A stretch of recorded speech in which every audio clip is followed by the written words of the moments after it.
रोने की सजा है ना रुलाने की सजा है, ये दर्द तो मोहब्बत निभाने की सजा है। हंसते हैं तो निकल आते हैं आंखों से आंसू, ये उस शख्स से दिल लगाने की सजा है। तोहरा शादी के कवानो सगुन भेज दी, तोहरा शादी के कवनो सगुन भेज दी।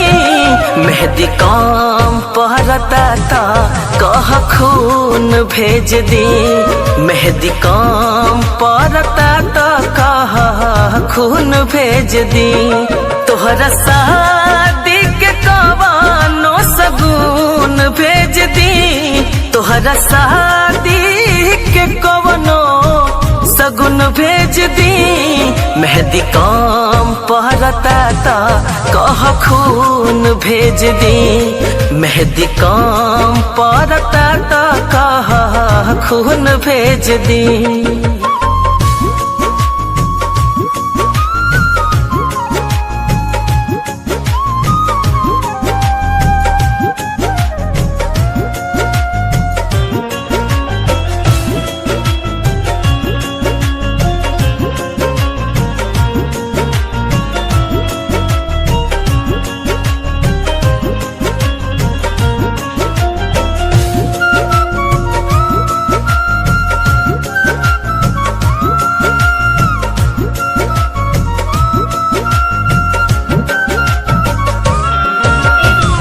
बोला आखिर काहे ना तू वादा निभैलू, काहे खातिर झूठा हूँ के किरिया तू खैलू।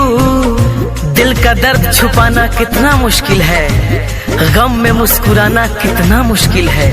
अरे दिल का दर्द छुपाना कितना मुश्किल है, गम में मुस्कुराना कितना मुश्किल है। दूर तक जब चलो किसी के साथ, फिर तन्हा लौट के आना कितना मुश्किल है।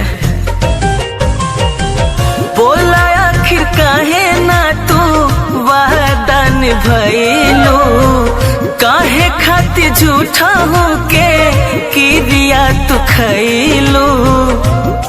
दिल के जख्म पदारे खातिर नून भेज दी, दिल के जख्म पदारे खातिर नून भेज दी। मेहंदी काम पहरता था कह खून भेज दी, मेहंदी काम पहरता था कह खून भेज दी।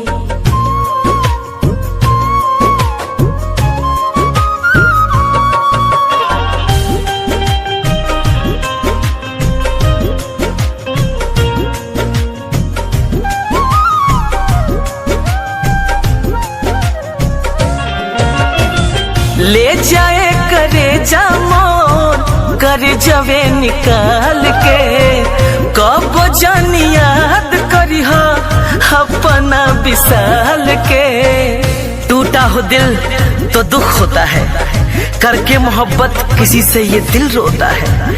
अरे टूटा हो दिल तो दुख होता है, करके मोहब्बत किसी से ये दिल रोता है। दर्द का एहसास तो तब होता है जब किसी से मोहब्बत हो और उसके दिल में कोई और होता है।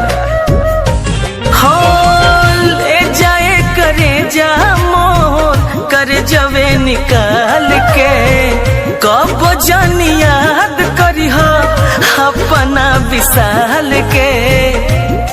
हरदम खुश रहू है मानसून भेज दी, हरदम खुश रहू है मन सुन भेज दी। मेहंदी काम पहरता था कह खून भेज दी, मेहंदी काम पहरता था खून